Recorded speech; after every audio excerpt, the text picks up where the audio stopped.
La grande révélation que vous attendiez tous. Moscou a officiellement adopté une nouvelle doctrine nucléaire, une décision stratégique qui pourrait redéfinir l'équilibre global. Cette annonce intervient alors que des missiles fournis par les États-Unis à l'Ukraine ont ciblé le territoire russe, franchissant une limite qui alarme la communauté internationale. Mais que signifie réellement cette mise à jour? Et quelles en sont les implications pour l'OTAN et ses alliés? Restez avec nous pour tout comprendre. Avant d'aller plus loin, n'oubliez pas de vous abonner pour ne rien manquer de nos prochaines analyses. Question du jour. La dissuasion nucléaire est-elle encore une stratégie efficace pour garantir la paix? Dites-le nous en commentaire. C'est un signal d'alerte que la Russie envoie au monde.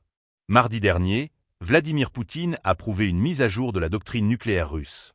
Cette réforme majeure survient dans un contexte de tensions accrues, marqué par l'utilisation récente de missiles américains par Kiev pour viser des régions stratégiques comme Briansk.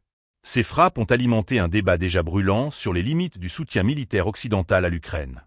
Selon le président turc Recep Tayyip Erdogan, cette évolution s'inscrit dans une logique de réponse.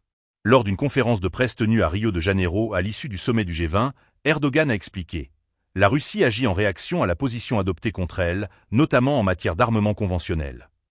Ce commentaire souligne une réalité complexe. Moscou, selon lui, défend son droit légitime à la sécurité tout en rappelant les dangers d'une escalade incontrôlée. La nouvelle doctrine nucléaire russe introduit des paramètres renforcés pour l'utilisation de ces armes stratégiques. Si ces principes fondamentaux n'ont pas changé, à savoir dissuasion et riposte proportionnée, cette mise à jour semble répondre directement aux développements récents sur le terrain. Le président Poutine a averti que l'utilisation de missiles à longue portée par Kiev redéfinirait le conflit, faisant de l'OTAN un acteur direct des hostilités. Ce message résonne particulièrement alors que les États-Unis, selon plusieurs médias, auraient levé leurs restrictions sur l'usage de ces missiles par l'armée ukrainienne. Une décision qui, si elle est confirmée, pourrait intensifier la crise.